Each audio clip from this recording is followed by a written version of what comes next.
Greetings, dear precious spirit soul. I know I'm whispering, but there's like people out here kind of camping or whatever they're doing. I don't want to wake them up.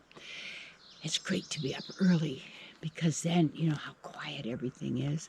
It's a great time to meditate, to be with yourself, see, so that the outer world doesn't take you over, that you go into the world in a sense from who you are. My topic: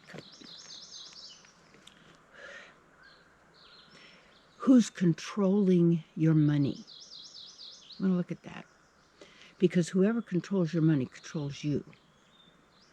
It's a really subtle thing. And I think about Michael, you know, our videographer and director and Mr. Wonderful that could do all these things with this and puts these videos out there. So anyway, he was talking about how in Rembrandt's time, you know, the great artist, how the families were like, well, they're the elitists, but they were also producing money from their crafty deals, whether stealing or murdering or whatever it may be. But anyway, they were gaining this great money and wealth and jewels and property and all this kind of stuff. Well, their children, they, like what happens, they never worked for it. So they were basically called trust funders, but they never earned it themselves. But they were then had all of this luxury and all this wealth, and they decided they would go to Venice. You know, they're Venetians that go, and they're the, you know, the sailors, so Phoenicians. So anyway, they go to and party. And so what they do is they give all of their money and everything to money managers. And so it was a certain group of people that would then move in and take control of the money. And in that way, the other people, and then the artwork, and like a Rembrandt was no longer appreciated in a sense because everybody went kind of weird, you know, extravagant, decorating their dogs, you know. I mean, it's just all these kind of, and you could see it, like where because they didn't earn or work it, but then they didn't want to be bothered with it. So it's like, when you think about who's controlling your money, in a sense, take a look at what the whole money thing is about, and about going to digital money. And so that, like in China, that you have to get little points, and you earn things, and if you don't do the right thing, then they just delete your electronic stuff. You have no cash, no money, no way to trade or deal or anything like that, because who's controlling that? And that so then you get that whole system. How it also started with the money, and then you get the royals, and the people put their pictures on the money and all of this kind of thing. And this is what then people give their power then to the money. And then you take a look at the people who become then your money managers, who then tell you. In fact, when I had my ministry in San Diego and the television ministry, I never got involved in the money because I thought, well, I don't, you know, it's like I never signed the checks. I didn't do the stuff like that. I thought, well, these other people can do that. Well, then after a while, you don't know what these other people are doing. And at the same time, I know it's a challenge, and it's difficult for people to say, well, how could I manage my own money, or how could I manage my own resources? You have to look at how can you manage your own life. And when you look at the different, I think there's like 7 stages of grooming. And you see how this grooming works, where people set up other people to then take control and dominion over that person's life and that person's resources, because the other person doesn't want to be bothered by it. But then you have to look at, if you're that other person, how come the other person who's managing your money tells you what you can do and what you can't do with it? Because now they become the, they could be sick, but they'll get well really, really soon, because then they can move into a position of strength, of domination. And so many relationships are about, most of it, about being dominated or avoid domination, or who's in command and who's in control.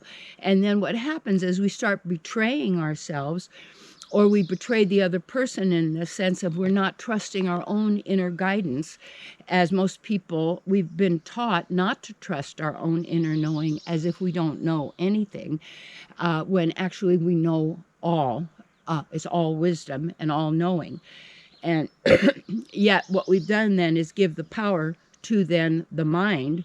We give the power to thoughts. We give the power to words.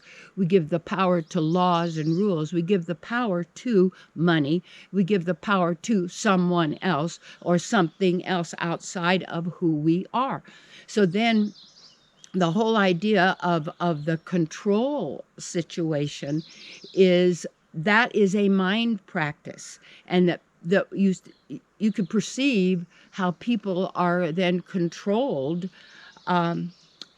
through their consciousness, attitude, and how we actually manifest is it's not about moving everything around in the outer world. The outer world is always a manifestation of our own consciousness.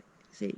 So when you take back your power and you've got to take it back from the money. You've got to take it back from the people that you've given it to. And after a while, what you realize is that I know it's a challenge and I know it's difficult to take ownership of your own self and of your own manifestations and what happens to you.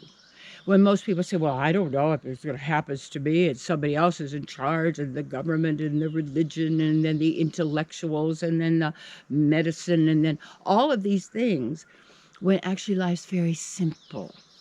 And when the whole key is when you take back your power, then also you would take back your resources to be able to use those resources as you see fit, and you realize as you are guided, so that you can attain the topmost as possible for any living entity, who we are, what you have to do now in this moment of now.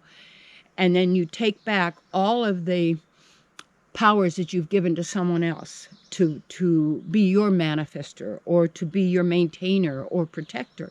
And when we're in tune with the divine and we're in harmony with who we really are, we're also in harmony with all of nature. And people say, well, nature isn't harmonious. Well, yes, it is.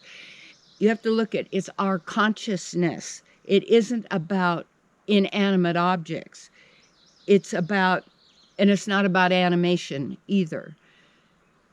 Who you are cannot be defined. Who you are cannot be explained. And what happens when we give the power to someone else or someone else to dictate what we purchase, what we use, where we go, what we do, we always have to get their permission, because they're actually so smart because they handle the money, or they're so smart because they're the ones that have the degree, or they're the ones who are in charge. And what happens is that people sell out themselves so that they can survive, and they can also fit into their whole program that they are living by. That is a program produced. And who you are is beyond production. Who you are. And to do that, and that's what happens oftentimes when we couple, and that's why loosely coupled is more important, is that we're selling out our own self because the other person says our choices aren't wise, or the other person will dictate what they'll do with it because this is how they're managing you, and you're allowing them to manage you so that you have a relationship, or because you don't believe you can do it because you aren't trustworthy enough. And then, so what happens, what we want to do is take back the power that we've given to money as God, because it's not. And what it really is to call forth your own manifestation powers and who you are.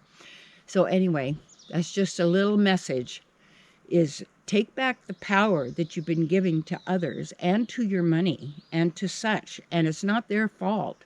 But when you open yourself up that way, they're going to move in, because one of the first steps of the whole process when people are getting groomed is they pick their victim. They got to pick their target. And what happens when we have a consciousness of needy, if we have a consciousness of lack of strength within ourselves, then we get easily manipulated through emotions, through moods, through this or through that. And then we keep selling ourselves out in order that they're happy and that they're not upset and that they're not moody and that they don't leave me and that they do this for me and that the money would, and all of this. So we're living in this state of confusion where we're set up for constant chaos of fear, of guilt, of all of these emotions, and all of it. What it takes is for you to also, when you take back, is to take back yourself in nature, in quiet, in meditation, in your studies, in your work. That's why I do retreats and workshops here, and I do, and then the phone counseling and teaching sessions and mentoring. And what I really like to do is that I mentor with people who are really there to serve others and to help them attain their own self-realization and self-activation of who they really are. And when you do that, we always work it out so that it works for your pocketbook and it works in a way that you can do it, because that's the most important thing. So always you can work with me and I can work with you. So let me know. And hey, all is possible, dear one. Got to know who you are and stand in your own inner power and strength, because that is the divine and that is who you are. Hugs.